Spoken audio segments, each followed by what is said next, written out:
says, when Jephthah returned to his home in Mizpah, who should come out to meet him but his daughter, dancing to the sound of timbrels, which, Okay. like you go to a Little hand cymbals. yeah, like the ones that like belly dancing. Daddy is such a warrior.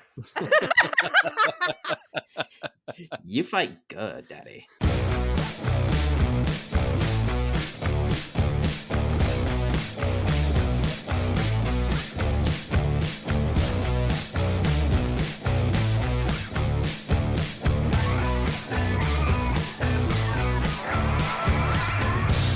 Hello and welcome to another episode of Growing Up Christian. I'm Casey, and today it's just me. You have to forgive us, but our between family stuff over the holidays, and then I got really sick on Monday. Kind of threw our recording schedule into a bit of a mess. So we'll keep this intro short. Our episode today is with one of our favorite people we've met since starting the podcast, somebody who's just like a ball of positivity and a ton of fun to talk to, the Existential Ginger. Charisse is just a really cool person that I think she's got great perspectives on things. And if you're not familiar with her story, she grew up in the Mormon church and had kind of like a climactic exodus from the church, when she was still a young person. And she hosts a podcast on her own called the Existential Ginger that's on the White Horse Media Group, where she talks about spirituality and confronting some of those old ideas and things like that. If you want to hear more from Charisse, you can follow her on all the socials at the Existential Ginger. And I think she's got some other stuff going. She's got a Patreon. She's doing like a candle release thing right now. Just all sorts of cool stuff from Charisse. And we had a blast talking to her. So as always, if you're enjoying the show, we'd appreciate it if you'd leave a review wherever you're listening to it. And, maybe share it with a friend, somebody who, won't think less of you for listening to this. And if you want to get in on the conversation, we have a Discord server. Message us on Instagram or Twitter, and we'll send you a link to that. So, without further ado, enjoy our conversation with the Existential Ginger. Hey, everybody. We are back with our friend, Charisse. What's up, Charisse? Hey. It's been so long since we've feels talked. like it's been forever. It really does. It's good to be back. Yeah, you've been a busy person. And a sick person. Yeah. I've been busy. I've been sick. I've had 2 out of the 3, what are they calling it? Tridemic or whatever things going around. So all that's left is monkeypox. Yeah. Oh God. No, I've not had monkeypox. Thank God. I don't really even understand what it is. I have to be honest, because I feel like we were talking about the media blowing stuff up. I feel like it's just I don't even know what to listen to anymore. I think monkeypox is like a Resident Evil sort of disease. It seems like. Yeah, turns people into human zombies. I love that. Yeah, that one was true. Like, I have no real reason to be more scared of it. Like when you look at the numbers, but COVID, you're like, yeah, you get the flu, you feel awful. That's what I would expect I would go through. I never really was overly concerned about ending up in a hospital or on a respirator or anything like that. Right. Looking at the numbers, whatever. I think even if the odds were against me, I'd have a general demeanor where I wouldn't actually think too much about it but monkeypox, oh my God. Like the fear of what the symptoms are trumped my like numbers game. It is some rationality. dystopian, like weird. Yeah, I'm with you there. Boils, fissures, like open wounds on your body. A guy that's like a podcast host that I listened to on another show, he got it somehow.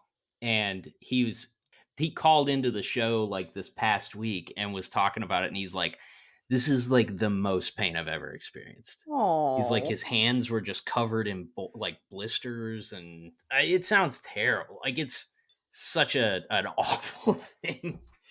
But maybe it's, I don't know if it's like, I haven't heard a lot about it lately, so I maybe it's haven't either, and past. that's the thing is like every time I hear about it, it's like it's like it melts your skin off type of a thing, and I'm like, does it? Like I know it's bad, but like, is it that bad? And then I just freak myself out and stop reading or watching whatever. Remember the good old days when people used to just send anthrax in the mail? Right? The good old days. Things are I so mean, complicated now. I was thinking back about the days of like people wiping down groceries and shit. You're just like, I never even did that, I have to be honest. I was like, yeah, I actually drew the line there too, but people did it, and it hey, was if like, that's what you do to make yourself like feel safe, then more power to you. well, if now, hey, who knows? We wiped down our groceries, and Fauci might go to jail for it. So, Serving dirty melons. So I love. Okay, wait, I gotta actually bring up another thing that I consider myself to be a reasonable person, like everyone else on the planet who's not reasonable, and right. but I remember it's like literally everyone describes themselves. They're like, I'm just a really like rational person. To yeah, me, like it's all Very about like self-aware. I'm just I have to logical. reason my way through it. Like I'm a logical person. Like every person describes himself as that. Yeah, Not like all of you. like I like to take emotion out of it when I think about things. And you're like, oh, do you? Because you are definitely one of the most emotionally charged people I've ever met in my life. But I think from the start of all of the, I don't know why we're doing pandemic callbacks now, but I just thought about the lines in grocery store. Like you have the arrows in aisles. It's like, Oh God. that was obvious horse shit from the start. And And then if, like wiping down the belt every single time like a new customer came, and I was like, nobody sneezed on it. I don't It's I like don't they understand. You're still gonna touch all the groceries.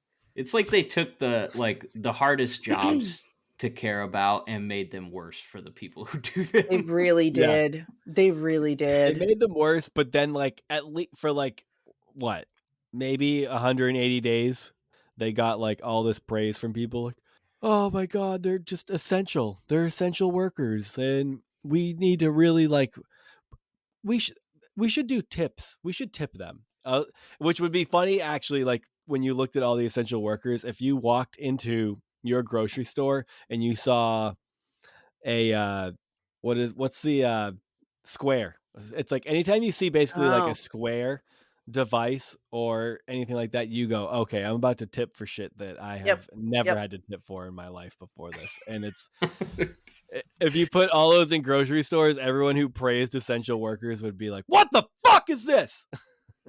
I mean, I did feel bad for cashiers, but it was like having been a grocery store cashier, I was like, it would be awful, but it's also awful to shop because there you got like the divider thing, and then I'm like, okay, I'm handing you my bonus card for you to scan. Do I go this way around what do I do? Yeah, I need my bonus card savings.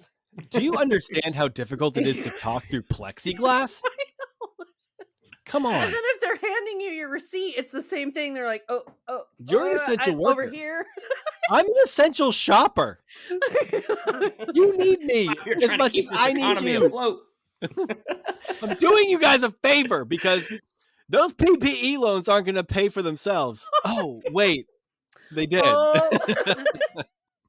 And Marjorie Taylor Greene got 200 grand out of that. Yeah. Okay. That was a fun Squares, tangent. tipping. All right. So, okay. How do you guys like generally if there's an opportunity to tip, I try to tip. Like that's, I won't say that I always do, but I almost always do something, right? But what I don't like is the constant like bombardment by like all these big box stores and stuff like that are like, you want to make a donation to St. Jude or whatever? Round up Yeah. for prostate cancer. And I'm like, do you need the tax write-off or something? Like, why can't I just why can't I donate to the organization? I Why do I have to seriously, I go think through that's you? what it is. I think they literally just like take your money and use it as a write-off. Isn't CVS in like really big trouble for that right now? Oh, Really? really? I don't know. I saw something going around on Instagram about how they're being sued because they were like collecting donations for the American Diabetes Association or something, and they never gave them the donations. Oh my God. That wouldn't surprise me. I mean, I can see them not giving a shit about actual humans. Yeah. Yeah. Uh, I like okay. that they ask you for money after charging you double for groceries. Like, if you ever buy like a $8 for a monster dozen at eggs. Do you want CVS. to round up? It's like, I just paid $8 for a bag of peanuts, man. The only time I select yes to round up is like some of the local businesses will do like, do you want to round up to the nearest dollar for the local town's food pantry? And I'm like, Oh, I yeah, like that. I do that every time. If I go to PetSmart and they want me to, I don't know, it's like round up to stop Something some about homeless ailment. pets, right? Yeah, it's like, do you want to Yeah. save a pet today? I'm like, no. I mean, who I'm here for cares? my pet. Like, Make them a burger. Make them into a burger. they're fine. I mean, they're fine. Most of them are fine. And if they're not, like, I don't know. I know I like round there's up for wildlife at Cabela's when I'm buying my "If you don't like my flag, I'll help you pack" shirt. yeah. That's about And the only that one. goes to the Build the Wall Fund, if I'm Don't right. tread on me. And by the Build the Wall Fund, I mean the line Julie. Wait, who went away for that one? Oh God, that disgusting toad man. Yeah, he was Steve Bannon. Got to narrow it down Bannon. a little bit. Yeah, right. Yeah, Bannon. I like how Bannon went away for that, and like Trump's just like still just chilling, like he had nothing to do with it. Spoil Bannon. God, if there's a guy who's you got to hand it to Trump. I don't think a single person in human history has insulated himself from repercussions like that guy has. It's quite. It really is quite incredible. Yeah. So there's still time. Yeah. The news tightens a bit every day, I think. It does. It does. Man, so have you backslidden back into Mormonism? Is that what I'm hearing? That's backsliding, going from not something back into it. I think for me it is, yes. Have I? I don't think I have. No. Okay. We were concerned. Just needed to make sure.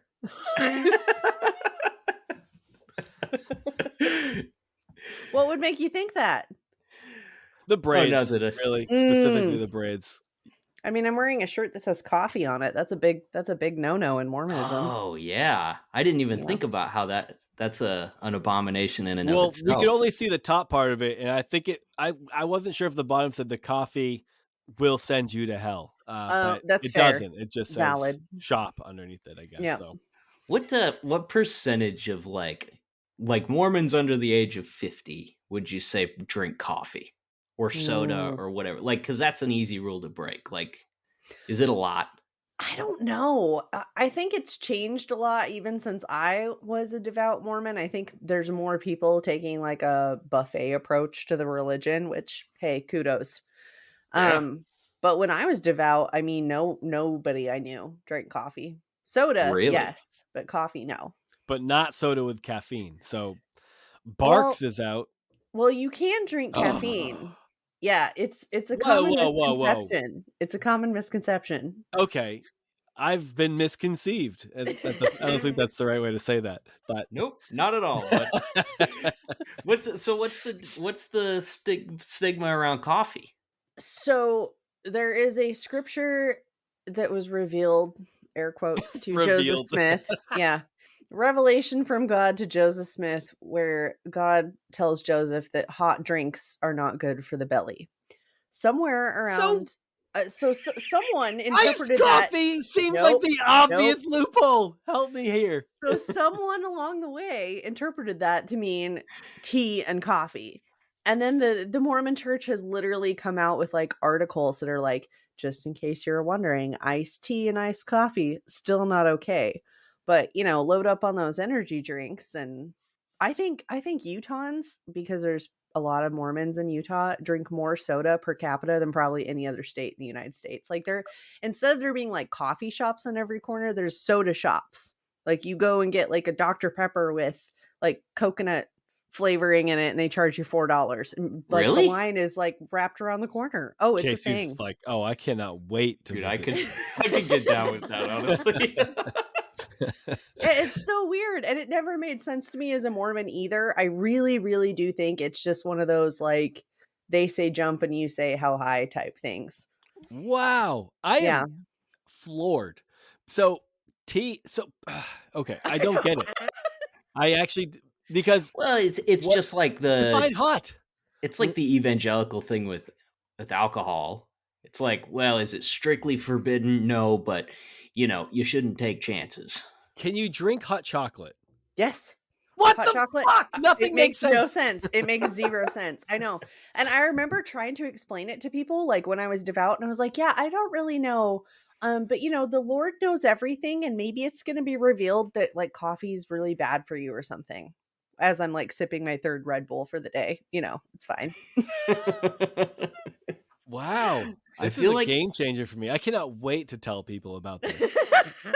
I feel like a lot of the Mormons that I know, because I know a few through work, and I feel like a lot of them, depending on company, drink and drink coffee. So they'd That be seems more to be how it is. nuanced Mormons, it sounds like. Or if within the Mormon community, we would call that Jack Mormons. People that, like, don't follow all the rules are Jack Mormons. Jack Mormons. Jack Skellington was the first Mormon to just thwart it all. I don't know where the term comes from. And then if you do follow all the rules, you're either a Molly Mormon or a Peter priesthood, depending on your gender. No. This is so funny. They love Molly. So the only time they threw alliteration out the window was for Jack Mormons. That's interesting. Yes. Exactly. Is there like because obviously, like, we grew up on Christian rock and stuff like that. Like, is there Mormon rock bands and rappers and metal bands? Rappers, I would say no. I feel like Mormons are very into, like, a cappella music. I feel like that's a thing. Cool. So there's, like, some a cappella groups. Yeah. I heard Idola were Mormons. I don't know if that's true, but they're from Utah, I think. Probably then. So. Probably. But other than that, I can't think of any like rock groups that are Mormon. I mean, Dan Reynolds, he's the lead singer of Imagine Dragons. He was Mormon for a little bit. He's not anymore. Yeah. Was he like a midlife Mormon sort of thing, or did he grow up in it and left, He grew like, up early in it. on? Okay. Yeah. And is there so like in your church growing up and stuff, did you have like goth kids or anything? Like, was there still like a little representative group of any of those like subcultures like that there? I would say no. They all just wore different width pleated khakis. Did Janko make pleated khakis? Yep. Yeah, there weren't really any subgroups because, I mean, the goal is kind of for everybody to be the same. So I think they try to weed that out. Yeah, I can see why that's backfiring for them pretty hard in a lot of ways. Yeah. You think? Is it that? No, it might be Jehovah's Witness. Sorry, I was confusing the stat with Jehovah's Witness, but I think it's Jehovah's Witnesses that have the highest degree of defectors, but they maintain the same numbers because their conversion rates are so high. And I think that's fascinating that anybody in 2022 is like, you know what? This makes sense. Their conversion rate numbers sound self-reported. Yeah. I mean, yeah, who's checking those? Be. I feel like Mormons are that way too. We actually had some Mormon missionaries come here. I don't know, it was like a week before last. And it was interesting because I didn't tell them that I was ex-Mormon. They were just going door to door, and they were, nice kids, and I talked to them for a little bit. And then and now they're chained up in your basement. Yeah, exactly. If you hear a weird scream, it's just ignore it. It's a cat. Yeah. No, but as they were leaving, they're like, "Do you guys know anybody that's like down on their luck that could use?" And what's funny is I did not even. It didn't even faze me. I was like, "Yeah, we're kind of new to the neighborhood. We don't really know anyone. Okay, take care, guys." We come inside, and my boyfriend's like, "Do they really like target vulnerable people like that?" And I was like, "Huh, yeah, I guess they do." Yep. You know anybody who's really searching for something? Someone with a hole in their Anybody life. who's like had a loved one die, maybe, maybe have a terminal illness. Just recently point us in their unemployed. way. Exactly. I'm like, I never even thought about it. I was like, yo, that is really messed up. Invested in whatever it was that Sam Bankman-Fried was working on. Yeah, FTX fellas. FTX. What gets me, I think, is the sermon funerals, or like funeral sermons, where like they take somebody's wake and turn it into like an altar call, salvation message sort of thing. Yeah, I've seen It's it at so weddings icky. too, Mormon weddings. Mine was one of those weddings. So Oh no. not exactly an altar call, but it was definitely like a gospel message wedding. It went on. I mean, I was all in then Right. still, So you're but like, yeah. even no, but actually even then I was like, bro, wrap it the fuck up. Like, I'm trying to fuck for the first time in my life, dude. Come on. It's snappy, baby. It's like, believe me, you'll have time. It'll be like 2 seconds. You guys use it'll be fine. It was really awkward when we were like, you walk down the aisle, you throw your hands in the air, and then you come in your pants, and everyone's like, dude, come on. Like, you can't wear button fly pants. And then you just because turn you to your won't make wife it and you're out. like, was it good for you? Yeah. Did you come too? It's just like, what the fuck are you talking about? Oh my god. Well, we have some Bible stories we want to get into. Let's do it. Yes. I'd say that's the best transition into. I can't think of a better time to start talking about. It was a great segue. Yeah. The word. Smooth. All right. Now so we have to figure out who's going leading off. Yeah, we got to figure out who's going first. Who's coming first? No. I'm sorry. I can go first because mine's not a super long one, but Cool. It is fun. It is not one that I remembered. So, do you guys remember the story of Jephthah? No. It was always hard to say because it's JEP, JEPH, PH, and then it's THAH. So you sound like you have a lisp no matter how you say it. Yeah, it's like giving yourself a speech impediment. It's like, you can't have this many consonants in a word, bud. They ran out of names. They were like, we've done Matthew, we've done Mark, we've done Job, we've done John, we've done, we got to come up with something new. Nebuchadnezzar. We're getting creative. It is funny which names stood the test of time. And they were generally one syllable. If it was like one syllable, had a high chance. Minus Nahum, but otherwise, pretty solid. Yeah, Nahum is not a real catchy one. That's not one syllable either. So Dorcas. I should probably, think before I speak a little bit. Well, okay, so Jephthah, his story takes place in the Book of Judges, which is it's my favorite. Like book. it's the closest book of the Bible to like a graphic novel. Yeah. Oh, it's honestly so good. I like it's that like description. 300 that you don't have to lie to your mom about. So Jephthah was born to a guy named Gilead. He lived in Gilead. His dad's name is Gilead. And his mom was supposedly a prostitute. I don't know if that means she was literally a prostitute or if they don't know who his mom was or she just wasn't married to the dad. Not important. She's a woman in the Bible. It's not important. Exactly. Yeah, right. She never comes up again. But, my understanding is that Gilead was married and had like sons with his wife. So like as Jephthah gets older, his siblings are like, hey, you realized we are not splitting our inheritance with you, right? There's only 12 sheep and you aren't getting 2. Harsh. In fact, get out. So, they literally like drive him out because he's not their mom's son and they don't want to split an inheritance with him. It's like a Jon Snow situation. Yeah. Exactly. Yeah. And there's a lot of big holes in this story. where I feel like you got to No. use your imagination. Like, I mean, where was Gilead when they were just like driving his son out of the country? Maybe he didn't like him either, you know? He's just too busy having more children. He was more of a Robert Baratheon than a Ned Stark, you know? What's another hooker's son? I've got so many. He's real Nick Cannon about it.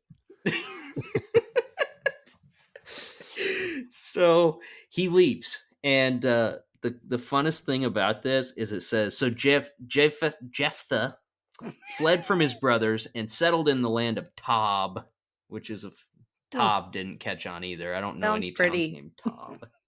Yeah. Tob, if Tob is a town today, it's definitely one of those towns where like there's a Dollar General and that's it. Yeah, and there's a street lamp, but it just blinks yellow all the time. It doesn't actually change colors. It has a gas station, but you have to go in to pay because they don't have the card swiper at the pump. Yes.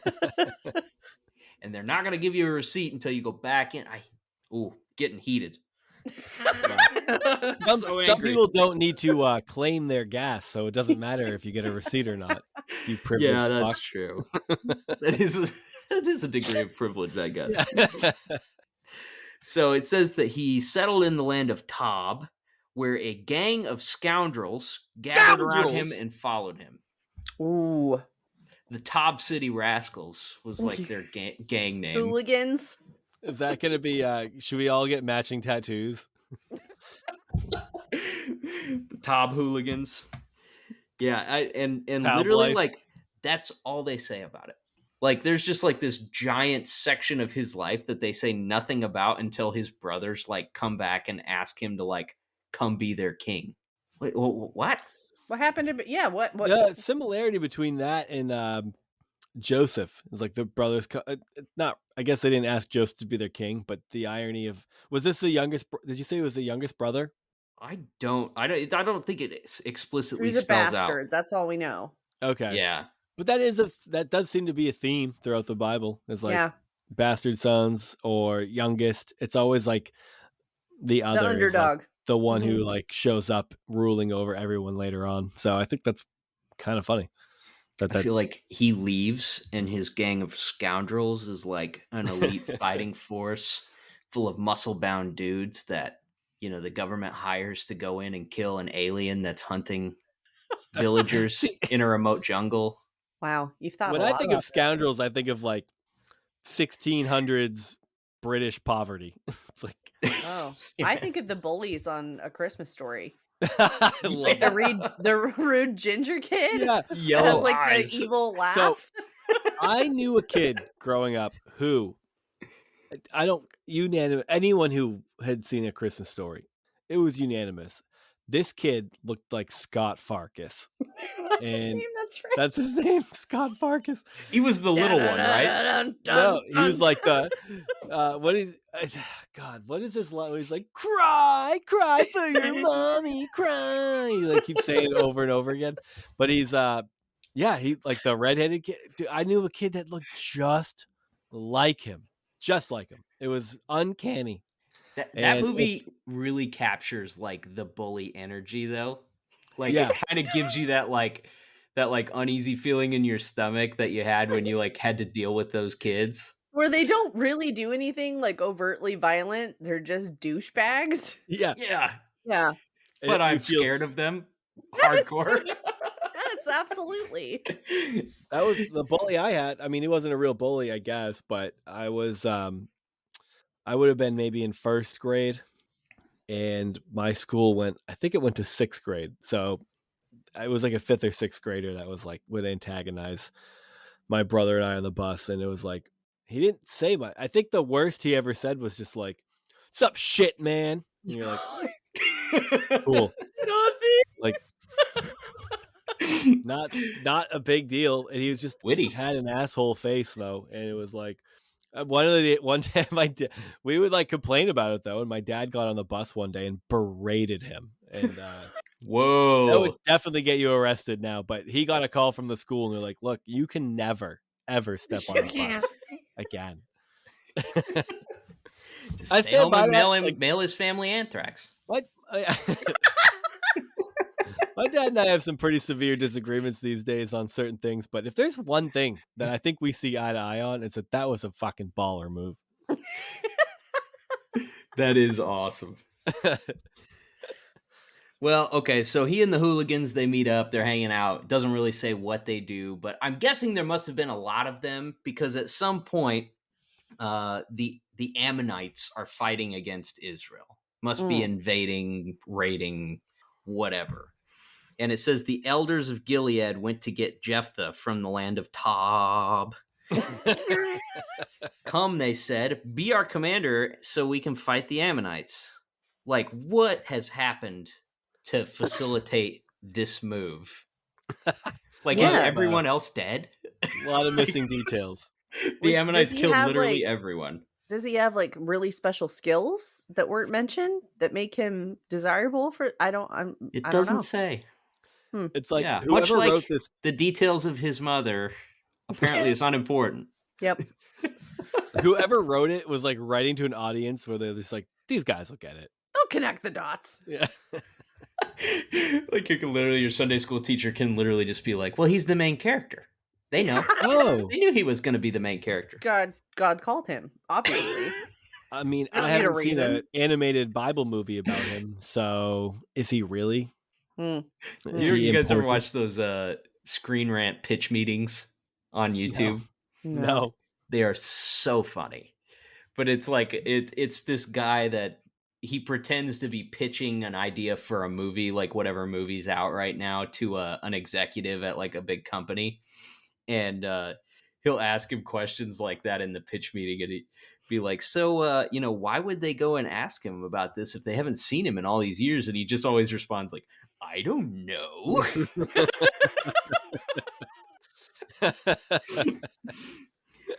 Apparently Jephthah was equally confused because he's like, who, me? Yeah, he says, didn't you hate me and drive me from my father's house? Why do you come to me now when you're in trouble? The elders of Gilead provide an adequate explanation, I'm guessing.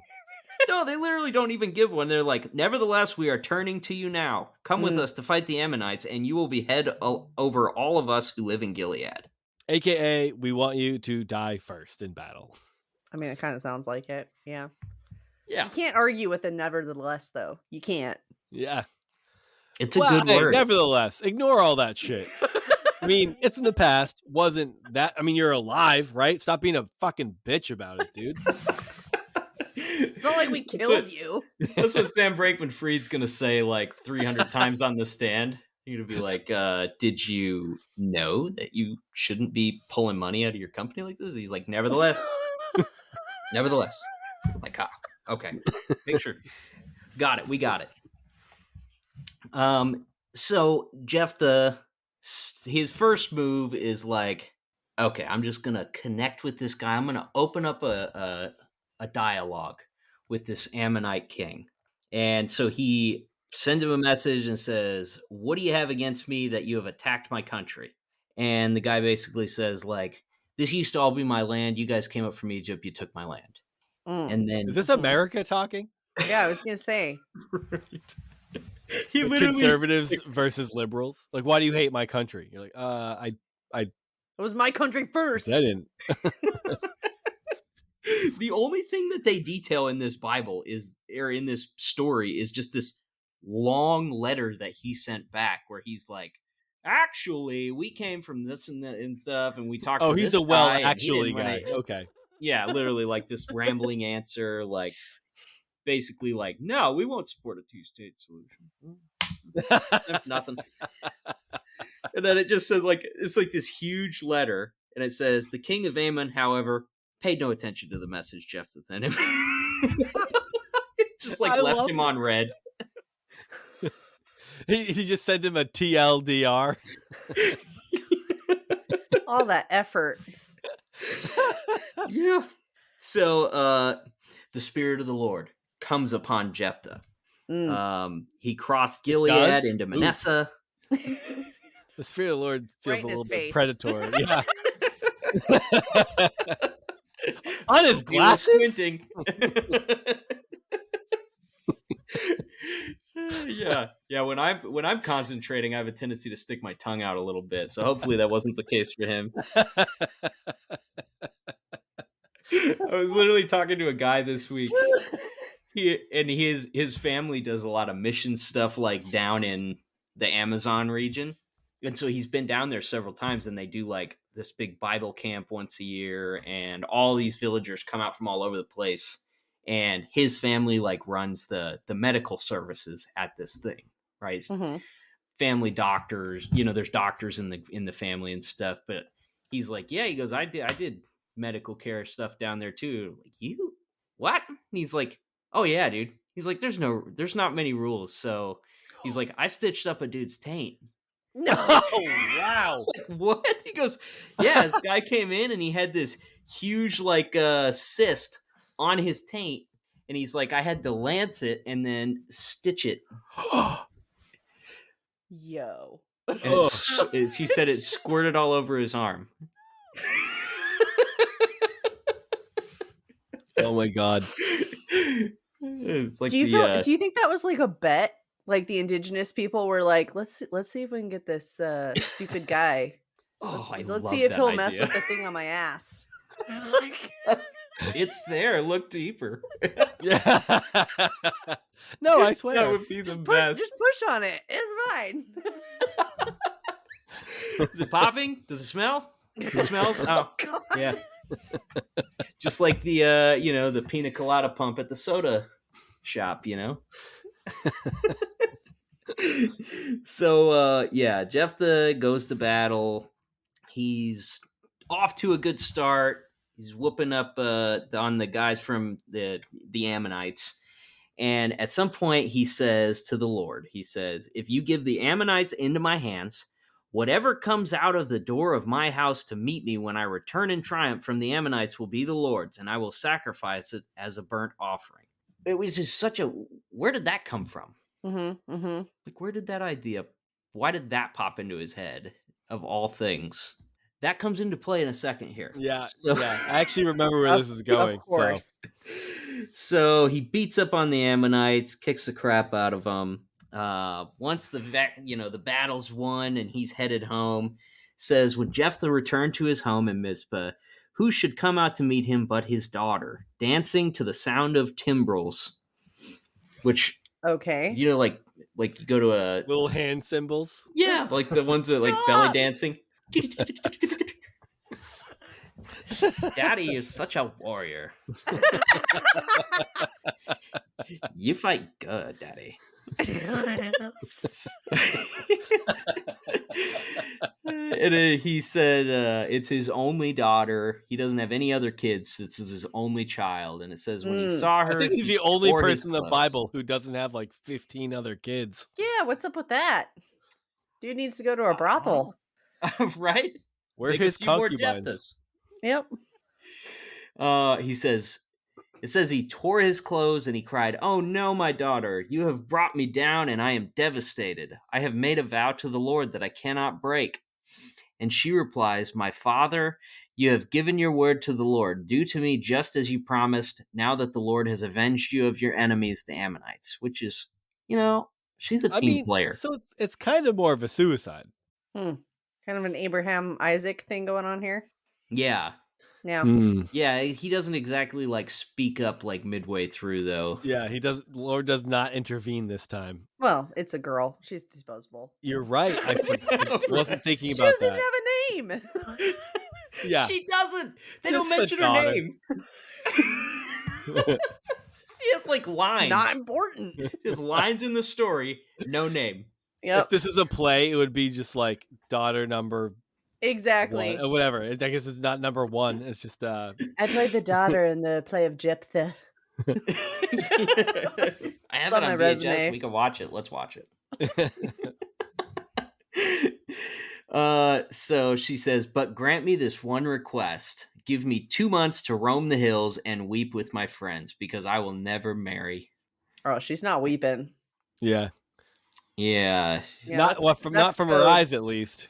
Oh, you are just all about the discharge jokes tonight. Well, You know, the Bible brings those to my prefrontal cortex, I guess. He says, "You may go," and he let her go for 2 months. So it says she and her friends went into the hills and wept because she would never marry. And Whatever. She had a I think it's rumspringa. that's exactly what I was thinking. Yeah. Is like she had a little rumspringa for herself, like, you know, like cue up the Good Charlotte song or whatever. They jump in like a Volkswagen Beetle, like one of the ones that has the little daisy hubcaps on it. 100%. Take off. They go to Six Flags Over Mizpah and ride the Mr. Freeze roller coaster 6 times. Do some They dip shrooms corn or dogs something in the parking lot. that really yellow nacho cheese. They take a Segway tour through like the Assyrian catacombs or something. Segway tour. I wish she just left, and then we could also have like that version. It's like, did anything happen? If she just she's like, let me just go party for a couple months with my friends, and then she never came back. See ya. Knowing the Old Testament, he would have just been struck down immediately. Probably. Yeah. Yeah. Just send him a postcard. Or God from would have like... given him a new daughter, and we just wait for her to grow up, and then, you know. It is funny because he's like, I made this promise to God and I can't break it. And there's no like, why? And it's like, oh, I mean, I guess I don't know. I mean, we already won. Yeah. So like, if I break it, then like, maybe, I don't know. Maybe I'll die. And she's like, that makes sense. It should be me. Yeah. Did God specify that it needed to be her? Did I miss that part? Just whoever walked out the door first. Oh. So I This guess guy God didn't didn't have a specify. dog or something that they could. That's what I keep wondering is like, what did he think was going to walk out the door? Like, did he have a herd of sheep in the house or something like that? I know. What was in there? He literally should have like, just like left and mailed him back like a picture from her iZone camera of her just like flipping the bird. He had a full circus in there. He was just like really hoping that the clown car came out first and he could kill them all at once. The annoying uncle that nobody likes. Yeah, you should have said whoever walks out of like my dad's house first and maybe get one of his douchey brothers. Yeah, yeah. But you know, he's a honorable man, a man of his word, and so he murdered her and burnt her. Amen. And he sat on the throne or whatever for like 6 years. Oh, wow. That's not very long. It's a good run. It's not that great. It's a term and a half. It's like Grover Cleveland got that much, I think. Yeah. What, you think you're better than Grover Cleveland, Jephthah? Your mom doesn't even have a name. It's a good, wholesome biblical story. I like it. Yeah, it's short and ends in death. Missing a lot of details, you know? Ends in death. That's a recurring theme. Just like a good Bible story should. Yeah. My favorite one of those is the crucifixion. Oh, yeah, for sure. You know, it's just really important to me that we That's the highlight reel of the Bible. Yeah, we got to point that out, that the best death story in the Bible is the crucifixion because it saved us all. So, thank you. The OG. Yeah. Yep. All right, Charisse, tell us a Mormon story. Oh boy, I am so excited for this. So, Casey, you wet my whistle, and now let me know if your whistle gets dry, and I'll moisten them up for you a little bit. Oh boy. All right. So first of all, do you guys know like the premise of the Book of Mormon, or should I Mormon-splain a little bit? Mormon-splain a little bit. Mormon-splain. Okay. So the Book of Mormon is a companion to the Bible, not a replacement. The whole Bible, like the regular King James version. Yeah, the King James version of the Bible. So Old Testament, Christian New Testament, yep, and then the Book of Mormon. Okay, well, I'm not going to go down that road. Okay, go ahead. Sorry. So the Book of Mormon starts. Well, let's see here. It starts around 600 BC. It looks like. And it starts in Jerusalem, but most of the Book of Mormon takes place in the Americas. Both of them. Okay. Naturally. Yes. So, spoiler alert, the family that we're about to talk about, they grew up in Jerusalem, and then they actually crossed the ocean miraculously to the Americas Does 600 it years say what before they Christ. crossed in? Oh, a boat. Just I a mean, boat. yeah. Yeah. And how big is this family? And how big is this boat? Well, let's see. There's How many mom and cubits? dad. There's 4 kids, and then I think they brought some women with them too. So That's a good call. yeah. You get Yeah. wonky-eyed pretty quick. Well, and it's funny because the Mormon Church used to teach that this is how, like the ancient indigenous people of South America and the Native Americans came to be, is from this family that came to, yeah, dead serious. It's like a real, like, they just are like, remember the flood story? We should like make that up again, but put it in a different place. It's so bad. It's so bad. So yeah, they used to teach. In fact, I think it says in the beginning of this Book of Mormon, because it's old, that these are the it's gonna take me a second to find it. But anyways, basically that like this family is the ancestors of American Indians. And that is not genetically accurate. So You the don't Mormon Church say. Well, has Science backpedaled on 1, that. Book of Mormon 0 so far. That is one Right. thing I will give the Mormons is that, they will retcon some things if they're unflattering or hard to stomach. Yeah. Yeah. 'Cause- So they backpedaled on that and they don't say that anymore. And it's no longer in the front of printed Book of Mormons. But Do they anyways. talk about why they don't say that anymore? Or they're just like, just kidding. Oh no, Mormons, no. It doesn't They just ever get stop explained. talking about it. Yeah. And then if somebody asks, hey, this seems different, they go, no, it's not. Yeah, it makes Didn't they zero used to sense. have some like real racist stuff in there Oh too? God, yes. Yeah. Mm-hmm. Read that so we can clip your voice.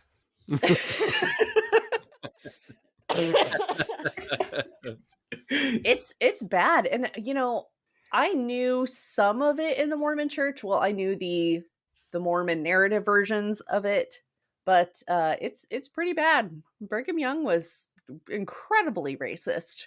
So yeah, that's it. And they haven't ever really come out and like condemned it. It just like disappeared out of the lesson manuals and stuff, and we just pretend it didn't happen. Whew, uncomfortable. Super. Yeah. All right. So the Book of Mormon starts with a family. The father's name is Lehi. Lehi is a prophet, and he is in Jerusalem, and he is teaching the people that Jerusalem is going to be destroyed. No one believes him. In fact, they're threatening his life like it's bad. And so Lehi tells his family, and he has 4 sons and a wife, and he tells them that they need to leave Jerusalem because it's going to be destroyed. So they basically just like up and leave their house. They leave all of their shit, and they head out into the wilderness. And then I guess, the Lord didn't have great timing in telling them when to leave Jerusalem, because they're in the wilderness and the Lord's like, oh shit, you need to go back because there's really important records that this guy Laban has, and you need to go get them. And so you forgot your survival food buckets. Yeah. They needed these historical records for something. I don't know. And some MREs. Exactly. And a boat, how to make a boat manual, because they're going to cross the ocean, And a years cubit to before the whatever Vikings. He needs the cubits to whatever the modern equivalent is. Conversion Exactly. rates. It's tough. So Lehi's sons, Nephi, Laman, Lemuel, and Sam, they all go to... I like that. I mean, not because it's my name. I just like that it's all like names like that no one name. uses anymore. Yeah. It's just like, hey. Just throw it in a regular one. We love it. Nehum, Habakkuk, and Ted. Bartholomew, Joe, Hezekiah, Bob, Peggy. Oh, shit. Slipped it right in there.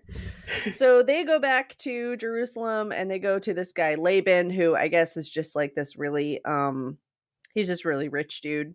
And they're like, hey, we need to get these records from you. Can we have these records? And Laban's basically like, fuck you. You can't have them. And he chases them out of his palace. And so the brothers go back into the wilderness and they're like, well, we'll just have to go back and tell dad that we couldn't get the records. That's it. What a bunch of we fucking tried. quitters. I pictured them chasing him around in like ×2 motion with just like funny circusy music playing behind it. And Benny Hinn music. Yeah. And here's where this comes in. And it came to pass that I, Nephi, so Nephi actually wrote this, that I, Nephi, said unto my father, I will go and do the things which the Lord hath commanded. For I know that the Lord giveth no commandments unto the children of men, save he shall prepare a way for them that they may accomplish the thing which he commanded them. So, and there's a song that you sing in church based on that scripture. So Nephi's like, I'm gonna go back. So that's a big one. It's a big one. So he goes back, and it's kind of the same thing said like 8 times in a row, isn't it? For sure. So Nephi goes back by himself this time. His brothers were too afraid to go back. And Laban is stumbling out of his palace drunk. Yes. Not and on Nephi's coffee, like, oh my gosh, Kay. And so Nephi's like, okay, God, here is Laban. He's drunk. What do you want me to do? And God's like, just chop off his head. So Nephi's like, cool. So he chops off Laban's head and then puts on Laban's clothes. And somehow all of the servants in the palace don't recognize that it's Nephi. They think it's Laban. Or maybe God makes him look like Laban and sound like Laban. I think maybe was the thing. I think he pulls the shirt up over his head and then just puts Laban's head on top of his head. Yeah, that could work. Like Little Rascal style. Yeah, for sure. The head's flopping off to each side over and over again. Yeah, it's kind of like the original Weekend at Bernie's. Yeah. So this verse is great. Therefore I did obey the voice of the Spirit and took Laban by the hair of his head, and I smote off his head with his own sword. With his own sword.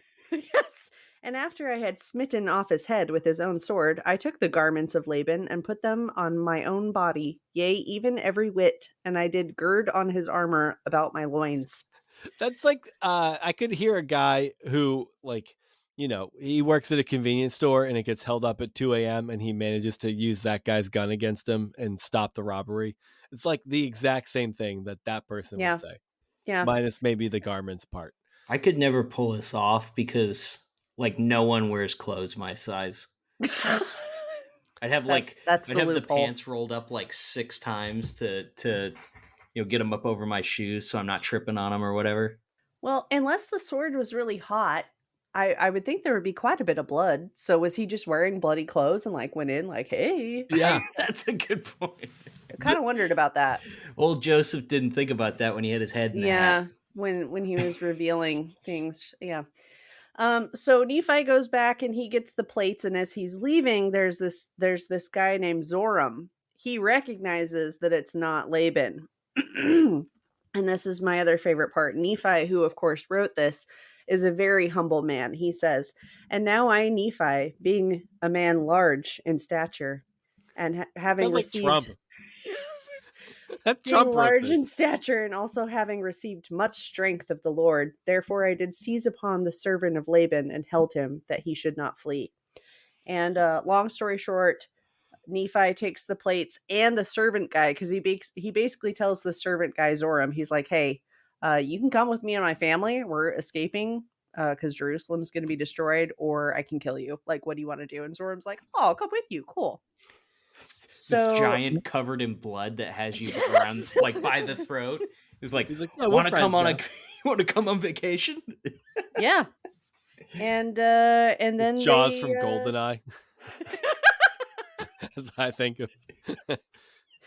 And then they go back to Lehi with the plates, and Lehi's like, oh my gosh, this is great. And then eventually they build a boat and come to the Americas.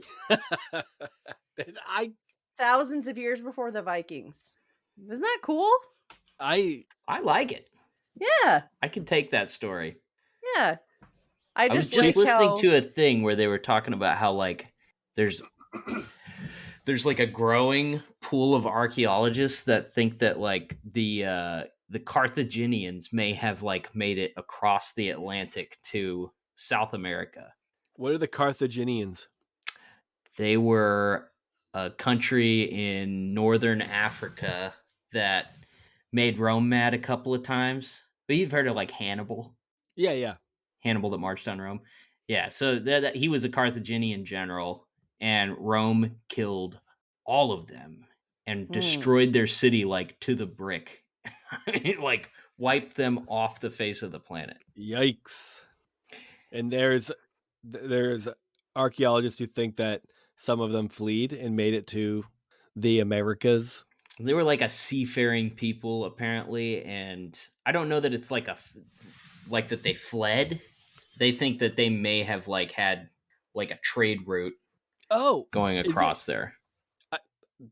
This is going to sound incredibly stupid if none of you know what I'm talking about, but I listened to a podcast called Throughline. It's an NPR podcast, but they talked about this like group of people called the quote unquote sea peoples, and it was fairly nomadic, and it would have been like pre-Viking, but I feel like they were talking about them possibly coming to the Americas before Vikings, but like I don't know, it was just like there's like weird cryptic writings from people about like the quote unquote sea peoples coming in and like pillaging and destroying everything, and then it's like kind of a ransacky type group of people, but it was like not pirates, it was the pre-pirate times. Yeah, I don't that's know. kind of cool. I mean, it's not impossible, I guess, just improbable, right? I don't know. Yeah. I don't know. Well, it was also improbable that the pilgrims made it here, but the Lord hand, it's a very guided good them point. the whole time. It's a very good point. Now we're a Christian nation, so yep, look, couldn't help Titanic, but sure miracles made can sure the happen. Pilgrims got here. Well, It's maybe important. if the Titanic was going somewhere to start a new country, This is true. in the name of the Lord, in the name of religious freedom, then things would have been different for them. Yep. I heard that the captain of the Titanic vowed to kill his son if he got the Titanic job, and then didn't follow through on it, so God killed the whole boat. Yeah, that I haven't heard that, but I did hear that there's a growing number of archaeologists that think that. Yeah, makes sense. But the leading theory, as far as I know, is that everything was going fine until Leonardo DiCaprio drew someone else's tits, and he wasn't married to them, and then God was like, "Look, I got to sink this ship. It's out of my control." They did the nasty in somebody else's car. It wasn't even their car. Yeah, how disrespectful. What a vile film. I mean, when you think about it, the Titanic deserved to go under for their sins. It's kind of like Sodom and Gomorrah, right? Yeah. It's like modern day Sodom and Gomorrah. Yeah. Totally. I get it. Some people don't really come around so easy to the, the whims of God, but I feel like there's like a romanticism about like the sea and sailing and all of that kind of stuff. You watch like Master and Commander or something like that, but is there anything that sounds more miserable than being on a boat with a bunch of stinky dudes for like months at a time, living on like salted fish? Well, ask the people in what's that? The Alaskan crab fishing show. It seems like it sucks. Yeah. I mean, there's that, and then there's like the people that were taken, against their will and just shoved in the bottom of a ship. It's awful to think about. It's awful. But I just now re-listened to like the last hardcore history that came out was about the Atlantic slave trade. Oof. And I'm sure he gets into some details. Yeah. Well, like one of the things that I didn't realize is that like they didn't just like put people on the boat and sail. Like they had to fill the ship to make like so people were just sitting there. Yeah, they were stuck on these ships in like almost like coffin-like conditions for it could be a couple months before they even start moving. Yeah, it's bad. It was bad. I saw this quote today, and it was talking about, you guys heard that Twitch passed away, the dancer, DJ guy. Twitch? Yeah, he was the like co-host for Ellen DeGeneres. He was the guy that would like always dance. Okay. He was young too. He was 40. Yeah, he died by suicide, unfortunately. Oh, And I saw this quote today that was something like in regards to him dying by suicide, it was saying people don't jump into the water if they think the boat is safe or something like that.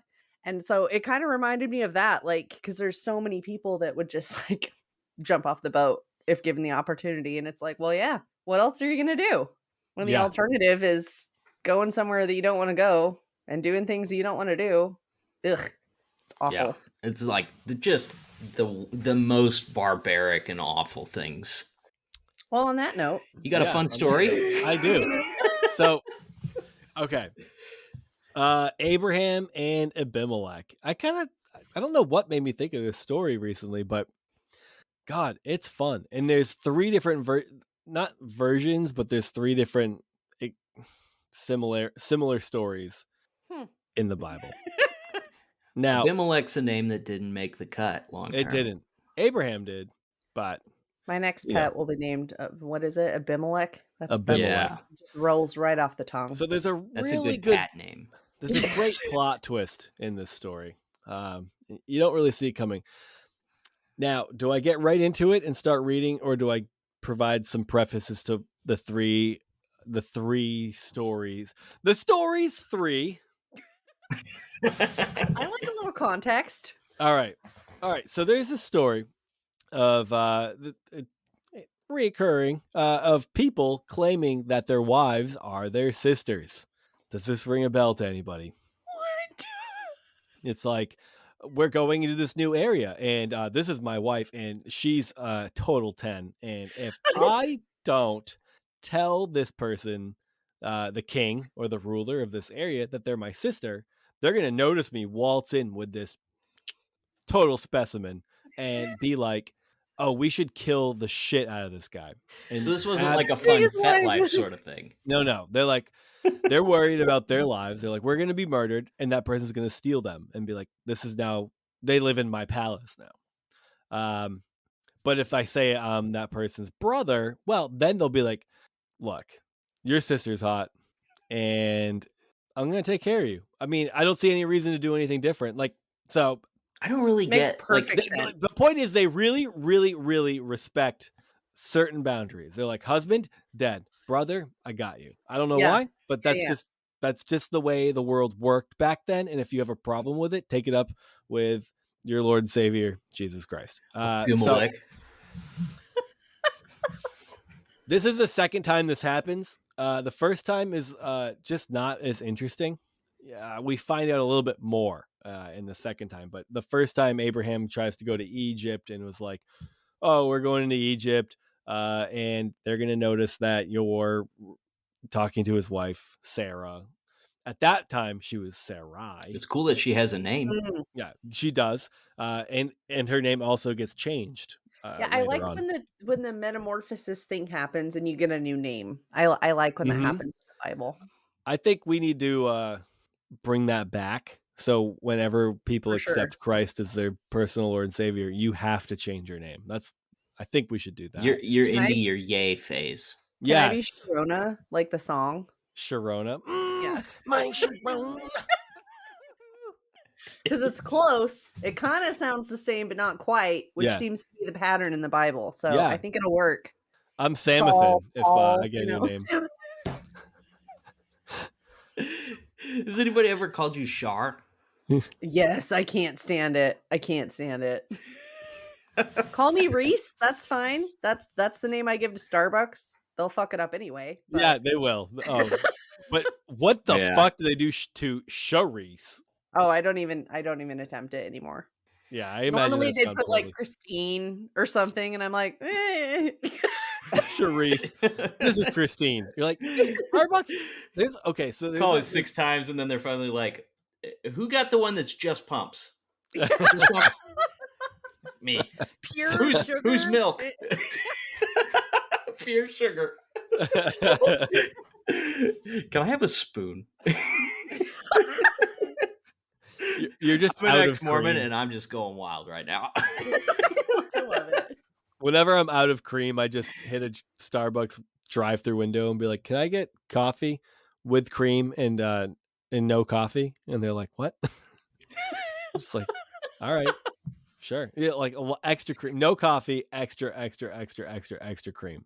Yeah. And then you Yep. just get like 16 ounces of cream and you're good for the next like week and a half. But So does it cost you like $14? I feel like it no, it would. just costs how much a coffee is. Yeah, it Oh, doesn't that's cost so much. It does make you the smart. worst person in the world. Yeah. It's Yeah. like the Starbucks equivalent of spitting your gum in the urinal. Well, Yeah. I mean, look, it's like half and half. They're giving you half and half, and it's more like half cream, half definitely spit. So Yeah. Well, Starbucks is really struggling financially, so that's really rude of you. yeah. It's tough times over there. They have it really hard right now as a corporation. So hard. Well, some of them are unionizing, so those are the ones that I go to, and then they turn the square over to you and ask if you want to tip them, and I You're say, like, damn it. no, absolutely not. All right. Here we go. So yeah, the first time Abram and Sarai go to Egypt and he pulls this stunt, he, gets a little bit rich while they're there, and then it's like whatever, the Pharaoh king, whatever it is of Egypt, is all just like, why would you lie to me about this? After God tells him, like, you fucked up big time. And he's like, but I didn't know. How could I know? And God's like, you're right. You couldn't. But if someone doesn't pray for you, I'm still going to smite you. And he's like, God damn it. And then everything works out in the end. So it's a good story. But now we're moving on and we're at Abraham and Abimelech. And it's, Mm-hmm. so now Abraham moved on from there. I don't know where there is. It's unconsequential. Into the region of Negev and lived between Kadesh and Shur. And Kadesh, I think, is where the Kadeshians are from, and then Shur is where like Sherwin-Williams was originally That makes sense. started. Yeah. So Sir Sherwin-Williams, thank you. yeah. So for a while he stayed in Gerar, and there Abraham said to his wife Sarah, "She is my sister." Then Abimelech, king of Gerar, sent for Sarah and took her. Hey.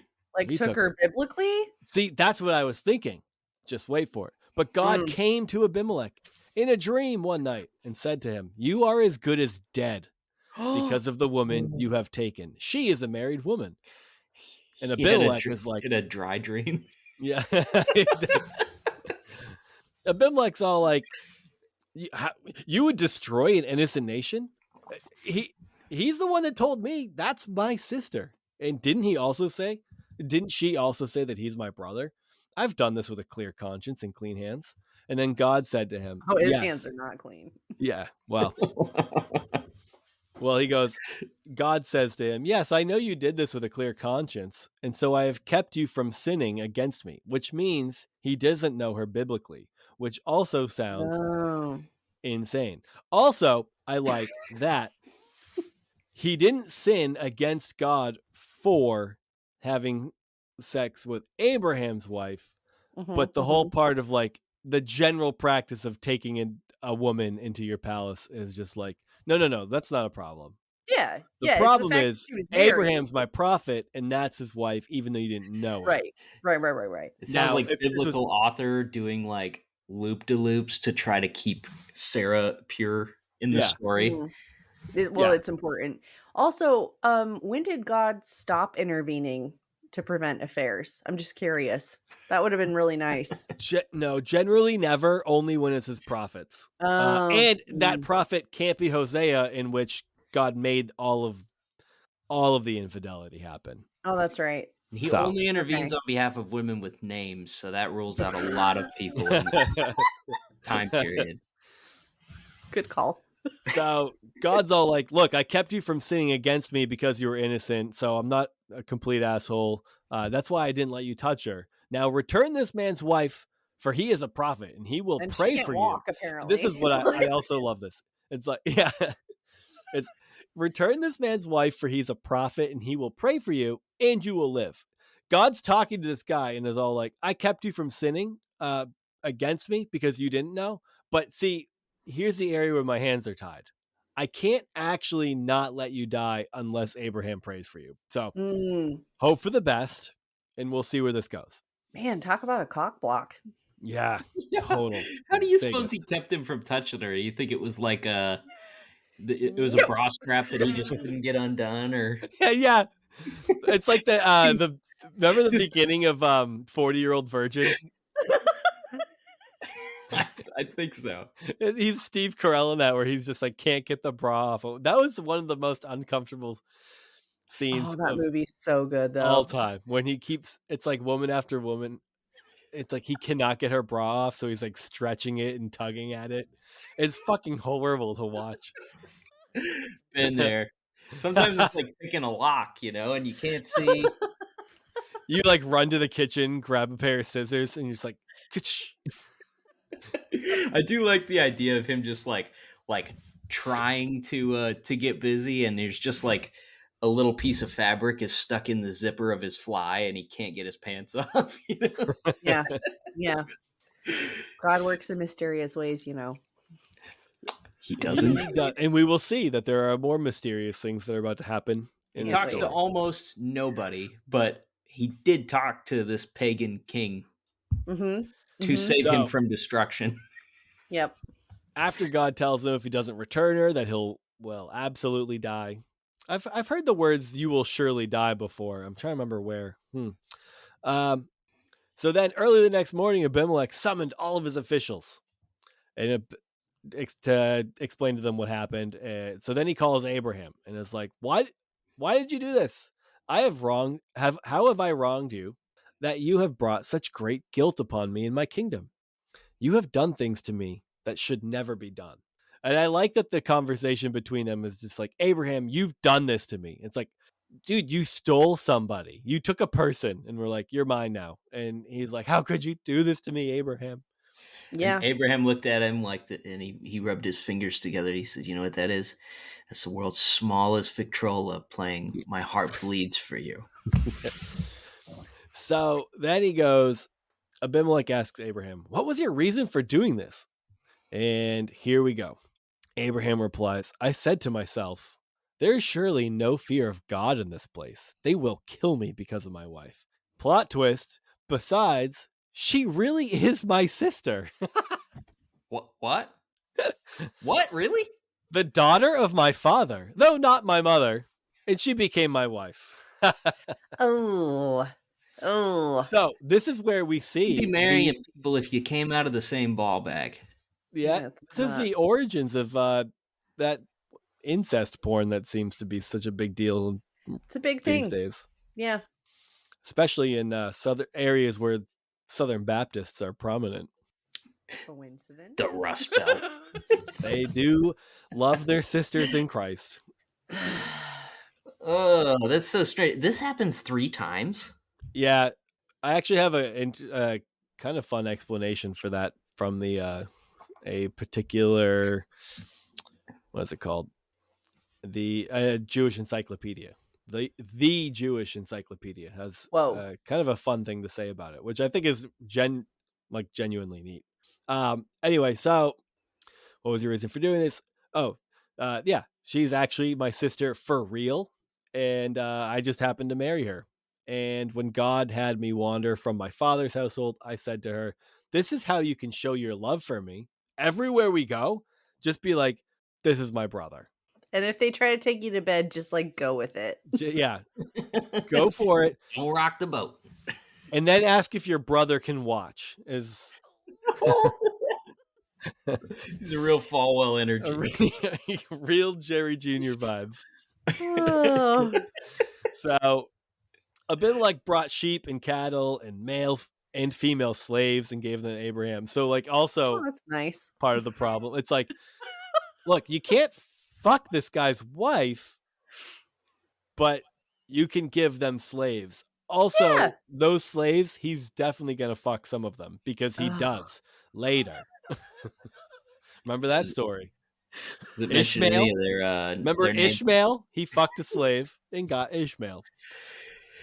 So, oh boy, real stand-up people here. Abimelech is like, "Hey, my land is before you. Live wherever you like." And this is how Abraham just gets like real rich and after getting those slaves and those sheep and the cattle, he's kind of doing just fine. And to Sarah, he goes, "I'm giving your brother 1,000 shekels of silver to cover the offense against you before all who are with you. You are completely vindicated." I don't know what he's talking about. I don't know what she needs to be vindicated from. I think he Maybe did try to lying. pull something. I just like that, like, she needs to be vindicated from her bad behavior. What did she lied on what? Command of her husband, who definitely has all the playing cards there. Like, was she going to Yeah. be like, "I hear you, husband, but we live in 2000 BC and I'm saying no." Right. Cool. The righteous thing for the woman to do in that biblical setting is to dive off the castle. Or That's be really her only way out. offered in a burnt Well, offering. guys, it is a happy ending because Abraham does pray to God and God heals Abimelech from whatever it was that was ailing him that was not mentioned before this, and his wife and his female slaves, so they could have children again. So Abimelech Oh. has, oh God, guys, it's fine. Yeah, Sarah's hot, absolutely, total 10. But Abimelech is like, well, I still have tons of other female slaves I can have sex with, and Mm-hmm. the Lord opened their wombs, and now I can have children with them again. So I everything's love when fine. the Lord does that, don't I you? know. May the Lord open, right? Under his Abimelech eye. said, when God closes one door, he usually opens He another. opens a womb.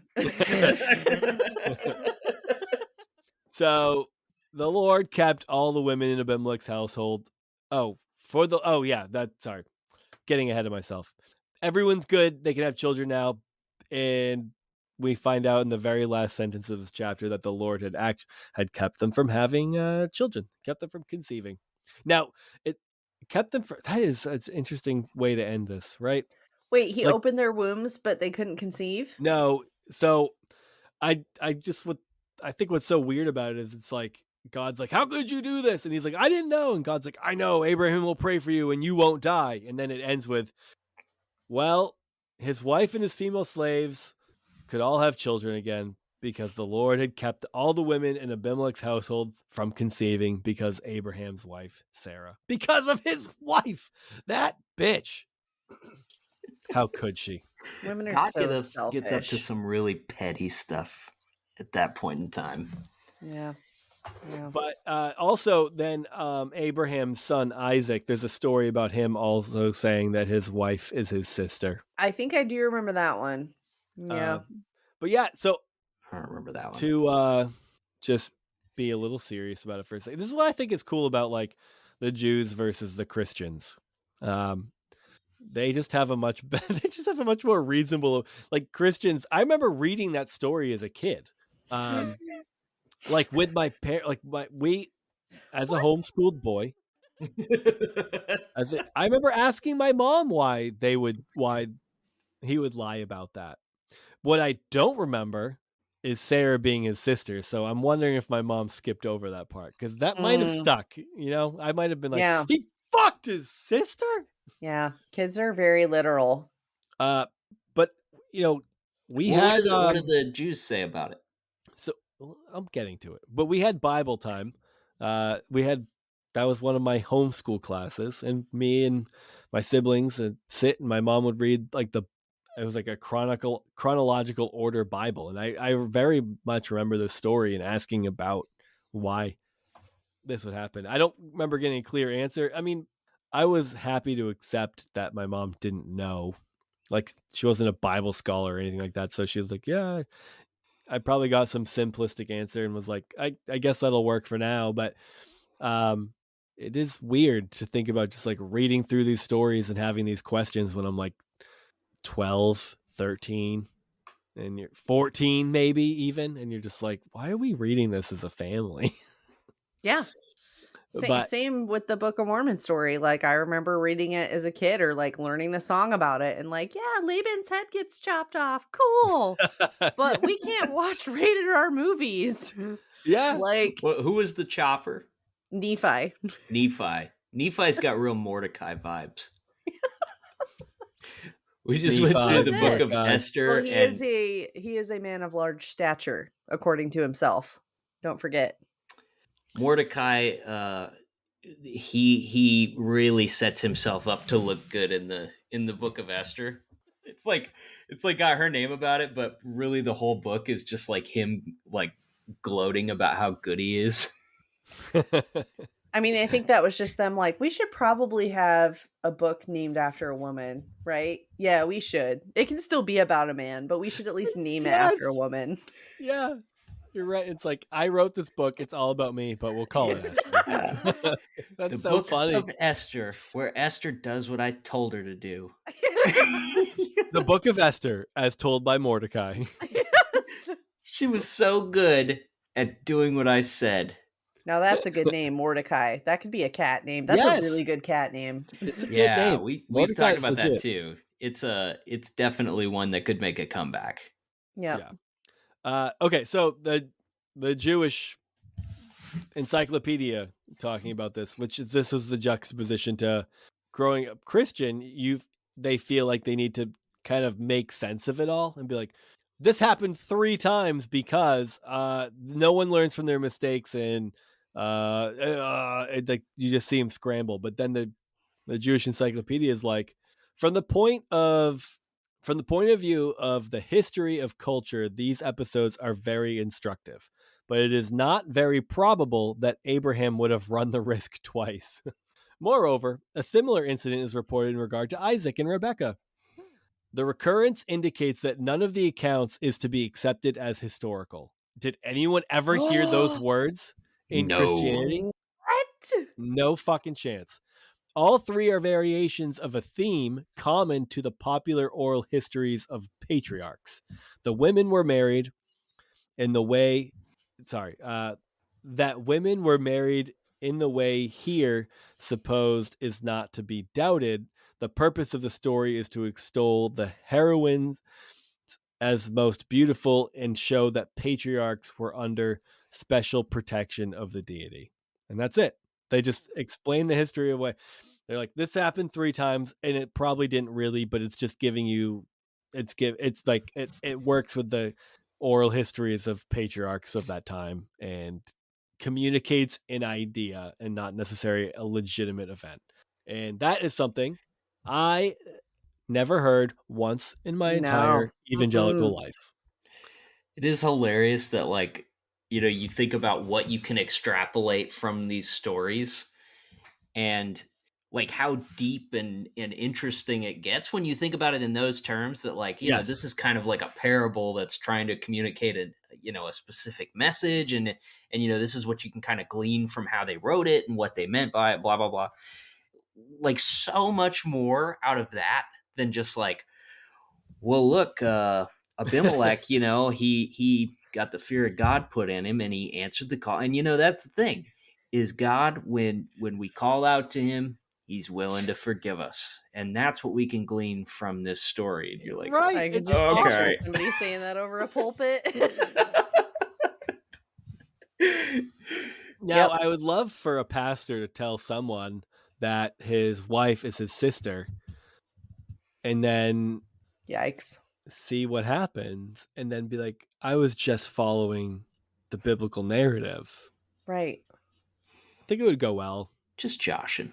I mean, it didn't work for Jerry, but Okay, I have this question that I've been thinking about. Like, man, this is something that we should ask everybody. So, like, I remember at my church, it was very buttoned up, very conservative, and stuff. But there was still always like people that would push their way to the front, like kind of nutty people that probably shouldn't have given them a microphone because they were out of their gourds, but we did because everybody's trying to be polite. Right. Like, did you guys have that? And do you remember like any specific people that were just like odd and making the most out of like the politeness of the congregation? Oh, 100%. Yeah. So in Mormon congregations, once a month, you have testimony meeting where anybody can get up and like bear their testimony over the pulpit. that And must have been amazing. it's yeah. I growing up, me and my sister would actually do testimony bingo. So we would write we would write people's names who like would go up month after month after month and then like check them off like as they went up. And I love that. That's amazing. Yeah. They just One sharing like mundane things. one specific one that I will always me and my sister were talking about this just the other day because it was so funny. It was this lady in our congregation and she was talking about like integrity, and she'd gone to get like a juice or a soda or water or something out of a vending machine and put in like the money for one, and two came out. And she just was prompted by the Holy Spirit to not take the second one, to only take what she had paid for. And she was just so grateful to the Holy Spirit for, helping her have integrity in that moment. And I remember me and my sister like looking at each other and we're like, you'd take the second one, right? Like anyone would be like, yeah, free soda. That's a blessing from the Lord. Exactly. Manna from heaven. So amazing. That was like her specific, like not sleeping with the dude's wife that she thought it was his sister. Like she was spared from judgment. Yes. And or that was like penance for sleeping with the dude's wife. Ooh. Or, no, I think I said that wrong, but you know what I'm saying. Yeah. Yeah. The other way. Put that thing down, flip it, and reverse it, and then I got you. We'll be good. Picking up what you're putting down. Or don't, and that's what she's really beaten up about because. Yeah, that could work too. Mormons. Yep. Yeah, that was pretty funny. I do remember church leadership didn't come out against like Harry Potter. I know some churches did. We never got anything that was like, don't read Harry Potter, like it's evil. But I do remember somebody mentioning over the pulpit that Harry Potter was like evil. But then ironically, during a testimony meeting, a teenage kid like related everything in Mormonism to Quidditch, and it was so funny. Like, Jesus is the golden snitch, like just and snitches get stitches, and Jesus died for our sins. So yeah, and we're just all trying to catch him, we're just trying to reach him. We're spending our whole lives just trying to reach him. Oh man, that's funny. We used to have this guy that was like, he was a pastor, but he was ancient. Like he was, I don't know, had to be in his 80s. He was kind of hunched over and he couldn't like project very well anymore, so he had to like talk real close to the microphone. His name was Pastor Prang. And he would once in a while, like they would let him get up and talk, and we just dreaded it. Because it was like all he did was talk about like the most mundane details of his life and how like God worked through them. Like, I literally remember him like telling like a 10-15 minute story about how like God helped him find the perfect bolt to fix his screen door. Oh God, I love those stories. God help me find my keys. And I'm just like, cool. Why can't he like take away Aunt Kathy's cancer then? Yeah. What about all the non-Christians who found their keys this morning? Huh? Like, well, Satan knows the scriptures too. And this demons tremble or whatever it was.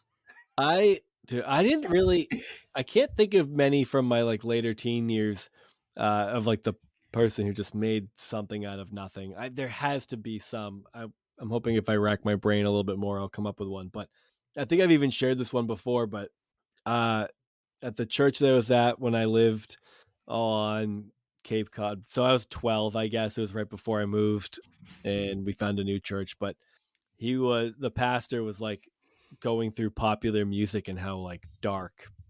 I mean, this stuff's on the radio, and listen to some of these lyrics, and it's like one of some of the lyrics he read was like, this is what our kids are listening to. This is from a band called Sum 41. Oh no. The doctor said my mom should have had an abortion. This is what your children are listening to. At least they picked a somewhat modern band. Like, yeah. Whenever we'd get those, it would be about like the Doors and Led Zeppelin. Yeah, I That was imagine he 30 years Googled it ago, all. bro. Easy. But you know, he Googled that week. He had no idea. He was like, he had to. Like, I don't think he listens to the radio. But you know, so then he also did mention like Eminem, and then read some Eminem lyrics. And Eminem, look, I'm gonna give him a pass on Eminem. Like, troubling, you know, like no one's gonna be like, yeah, no, that's wholesome. Oh no, he was just kidding about, you know, that person being tied up in his trunk and then driving that car into off a bridge into the water. Like, and beating people. it was, his lyrics were harsh, and I think it was incredibly reasonable for parents to be concerned about their 12-year-olds listening to Eminem. Now, did I like the real Slim Shady at that time? Absolutely. Could I say most of the words? But you know, and you thought you were cool. And I think that made me really cool. Oh yeah. Nevertheless equals clean slate. Nevertheless, do demons? These lyrics are my sister. Do demons play a role in Mormonism, or do you guys not have like the exorcists and all that crap? Exorcist, no. Demon is not really a term. You can be like possessed by an evil spirit. That's a thing. Really? What kind of? Like, what do they explain the evil spirits to be? The spirit of hot beverages. Baristas. So how do I explain this without like going into a rabbit hole? Okay, so Mormons believe that you had consciousness and a soul before you were born. Weird concept, I know. And that the third of souls that like didn't choose to follow Jesus, that went with Satan, those are the souls that possess people. What are the souls that followed Jesus? Angels? That's us. Yeah, that's us. Wait. No. Stop.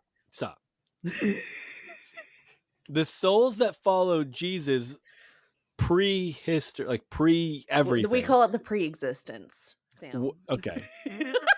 Yeah. The pre-cum souls. Mormons are Calvinists. We'll stick with the theme of discharge. And Jack, if you will. Oh, the pre-jacks. Yes. Okay. So the pre-jack souls followed Jesus. Yes.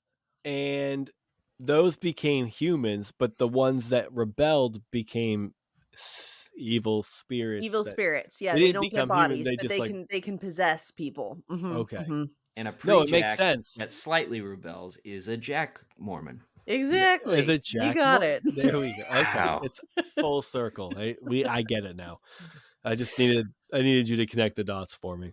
But I do have I didn't realize how like weird and funny this was until I told somebody. So I was literally told growing up as a Mormon that if you ever think an evil spirit is like in the room with you, you should ask to shake their hand, because they won't be able to touch you because they don't have a body. Oh, like if you see somebody in the room that you suspect. And you're like, oh my gosh, is this a real person? Are you an evil spirit? You should be like, hey, nice to meet you. And they won't be able to touch you. You should just do like a security clearance of every room, like the Secret Service when you walk in. Just be like, hello, good to meet you. Somebody tries to give you a fist bump. You're like, what's your deal? I love that the alarming part isn't like, look, hey, if you wake up in the middle of the night and there's someone standing in the corner of your bedroom, don't look, just try to shake their hand, because if they can't, they're a spirit. And now you don't have to be afraid that there's a real person in your room. Yeah. And if they can, well, then, you know, like, I'm sorry. I God damn it. I hope they can't shake my hand. Like, you're not comforting me. I know. Oh, I need to know that if they shake my hand, like, I need to know that now I'm actually concerned for real, but I'm also probably dead at this point. Right. That is like the most terrifying thing to me. Like the idea of like waking up and there's someone in your room, or like staring in your window. At like just, and you're just like, can you try to touch me, please, so I can see if you're real? Yes. Can you imagine? I gotta see if I need to justify these giblies that you're giving me. I remember when the movie The Strangers came out. Ooh. Like, it wasn't a gruesome movie, but it was just so prolonged and creepy that Super that creep. might be the first and only time after watching that movie. It was definitely the first, and it might be the only time I ever locked my doors. Oh my gosh. So for those who are listening, I don't lock my doors. I was gonna say I lock my doors every night. Well, yeah, Oh I don't yeah, know. we I lock the live in a doors inside the house too. Like we lock like our bathroom door and our room door. I guess I probably when I lived in a city, I guess I locked them, but I would not sometimes. Like I really never. It's never really crossed my mind to lock doors, to be honest. But now Wow. I live like on a dead end dirt road, and I have zero. I don't think I've locked my doors in 5 years. So Well, home Till an evil invasions aren't spirit gets real. in. home invasions, I'm not even concerned about. In all honesty, like I've written down that all the stuff I own is like nicer than it actually is. So that way, like if I'm hoping for a home invasion, I'll just like make out Right. so good. Right. But I just live in a world where I don't feel like someone's going to come into my house to try to murder me. So If someone What's invades that my like? home, I'm gonna have to kill it's them. called male privilege. You should try it. It's sick. Like, oh, I won't. No one's gonna do anything to me. Yeah. Like, What are they there's gonna no do to reason to me? I'm think a that white man. because I'm a bitch. I know for a fact I'm a bitch. If anyone ever tried to fight me, I would collapse. I don't have a fighting bone in You my don't have body. any do you have like any sort of weapon or anything like that? Like, No. so you're just pre-giving up, basically. Yeah. Yeah. I trust the Lord, Casey. Come on. He'll just say that his wife is his sister. It'll be okay. Yeah. Someone comes to my house, I'm like, that's my sister! And they're like, oh, okay, we're good. Take her, not me! Come with me. And I'm like, like George Costanza pushing kids out of the way to get out of the fire. I mouth thank you as they're like dragging her out of the room. Charisse, you got like a kitchen knife like stashed in your nightstand or anything like that? No, nothing like that. My boyfriend is in law enforcement. I'm not like overly concerned. There you go. Yeah, you know. Yeah, so you're When I arguably lived in the alone, best shape. yes. I used to like travel for work all the time, and I would come back sometimes and like lay down, and I'm like, what is this? And there would be like a pair of scissors under my pillow. What is this? She's like, well, I just like to have something like in case, and I'm like, there's a shotgun right next to the bed. What are you gonna do with scissors? No. I gotta say, there was one time in my life outside of after watching The Strangers, that I can remember being like overcome with dread. Like I felt paralyzed with fear, and it was nothing. It was, I don't know why I felt that way, and it must have just, whatever. I'll explain this. It didn't make sense for me. So I'm in my house. This is when I lived in my previous house. So it's a city, but I lived in an area that was zero concern for anything strange or nefarious. Killed all the lights. This is pre having any kids or anything. So kill all the lights, go up to my bedroom, and I get in my room, and my closet light was on, and it was like a walk-in closet. And I was just like, why is the light on in there? And I didn't think I was like, because my wife was already in bed and she's asleep, and I'm like, there's no way she wouldn't have turned that light off. Like, that doesn't make sense. Like, she would never sleep with that light on, and you could see it coming in from the door and was lighting up the room enough. And I'm like, I just sat and stared at it for like 15 minutes at the end of my bed. I just kept looking. I hate that feeling. And I'm like, I finally got up and like walked over to the closet and like put my hand on and like the whole time you're thinking, like, if I open this, like I'm actually going to die if someone's on the other end of this. Like, right.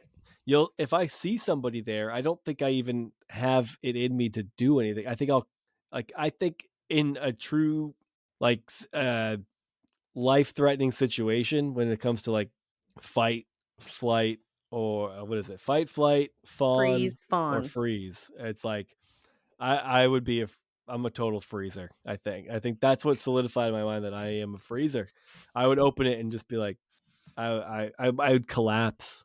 I don't think I would have it in me to do anything. I would be terrified. Like I felt like I could barely stand up opening the closet door, and you open it, nothing there, and that feeling in your like chest, it's like you realize you weren't breathing. You're like, and it doesn't. And then the next morning, you're like, why was I so scared? It didn't even make sense. Like your like rational brain leaves It's you. lizard brain. Yeah, it's like Yeah. true existential dread. End of the life. This is it Yep. for me. And I even like ended up like poking around some of the clothes to make sure someone's like, You gotta hiding in the make corner. sure. And you're like, Yeah. it's Look under the bed. irrational. Like I've been in my house this whole time. Doesn't matter. It didn't matter. It Yeah, was. I think that was. That's like it's like marked as the most terrified I've ever been in my entire life. Yeah, I've gotten like Valid. flashes of that. Like, oh man, the one that I remember like most recently was, so we live like out in the country, middle of nowhere, and we have a lot of owls. And they're mostly barred owls, and then we have some great horned owls. But barred owls, like most of the time, they make like a, it's like more like a hooting sort of noise. They always say that they say, "Who cooks for you?" Hootie, Who cooks for you? Is what they sound like. But occasionally they make this noise that is just like blood curdling. It's like a scream. Don't love that. Yeah, we were walking around one night out in the yard, and there was one sitting on the power lines, and we didn't see it, and we're like maybe like straight line, maybe 25 yards from it. And so we're just walking along, and this thing lets out just like this blood curdling scream. And I just got that, like, everything just dropped to the pit of my stomach. It's like your brain is scrambling to try to like place that noise and determine what it is. And I was just Assess like, the threat, basically. Yeah. That's it. I don't think I'd probably do anything in those situations either, but I don't You know. certainly wouldn't grab the shotgun in your room. Yeah.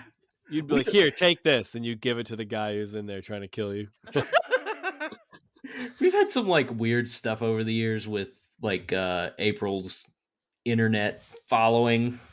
Yeah, So those sure. people can be fucking unhinged, dude. we had like a time period where there was one person that kept like somehow got her phone number and kept calling, and Yo. it was strange. It was really weird. And I just like thought about it all the time. Like every night you go to bed and you like check all the doors and everything like that. It's just That's just scary. Ew. Yeah, people are creepy. I would say within my house, I feel pretty secure. It's like when I'll go hiking. And I mean, I take my dog, but she's 20 pounds. What's she going to do? So I always have this like paranoia, like going hiking by myself or like walking somewhere that's like kind of remote. And then I feel bad because there will be like a guy that kind of like is like gaining, closing up on me. And I keep like, I think What are you that's doing? reasonable. Yeah. I think What that's are you reasonable doing? to think about, Yes. Well, and then I always feel bad when they like pass me and they're like, how's it going? Beautiful day. And I'm like, like, get away from me! Gut you like a fish. I am a taser. Well, I hope everyone sleeps well tonight. So. Right? Yes. Don't think too hard. And remember, if you think you might have to go to the bathroom, get up and go. And if you're Don't chance feeling it. scared, I would also just, suggest that if you're feeling scared, you can crack open your Bible, and whichever passage you open up to will probably be the right one for you. And that's what God wants you to read in that moment. And there's certainly plenty of stories we've covered here tonight that I think should be really, helpful and comforting if you need it. And the Lord saith, stand to thy ground. That's in Ezekiel, I think. Oh, I wasn't sure if that was like a...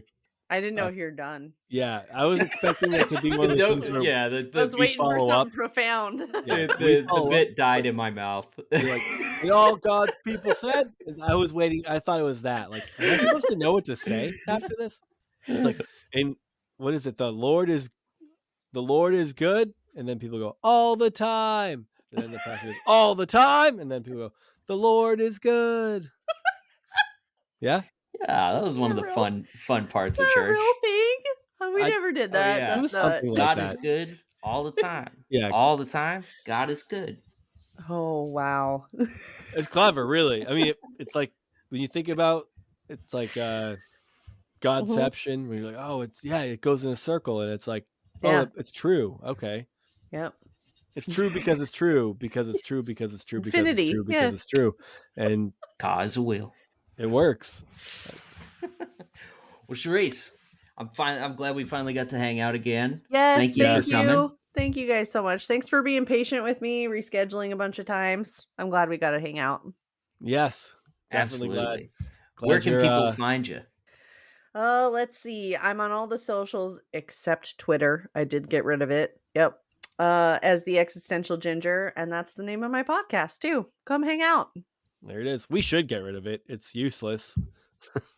We got I rid never of Facebook. used it, to be honest. So the Elon Musk thing was just like the nail in the coffin for me. I was like, I just don't even care. I don't want to be here when the dumpster fire rolls down the hill. So I'm out. Yeah, I mean, I use it. It's like Twitter's weird. It's like if you don't have a blue check mark, you're essentially a nothing person. I just get overwhelmed. I get really overwhelmed. I miss buying the blue. I should have bought a blue check mark when I had the chance, but I didn't. So now I'll just. It is weird because someone would like, they could have a couple thousand followers and a blue check mark, and it's just like they post something and it's like everyone's like, that's amazing. Like people like cozying up to. This all sounds like an excuse for why we don't get a lot of interaction on Twitter now. So I'm done. No, I know what you mean. I mean, it's hard on any of the social media platforms anymore. Like if you're not posting like consistently on every day Yes. at the same time, and posting on your stories and your reels and posting videos and posting photos and doing mentions and doing like it's just too much. Like, I'm just like, fuck it. Like Instagram is all we could post a meme or something, anything like funny, and it does well, and then you post an episode and you tag somebody and you have a long description and it looks promotional, and Instagram's like, we're gonna show this to like 3 people, and unless you pay us $100, no one will see this. Literally, that's how it works. So dumb. You could give us $2,000 and we'll show it to a bot farm. Yes. That's it. It's ridiculous. Man. Well, thanks everybody for listening, and we will see you next time.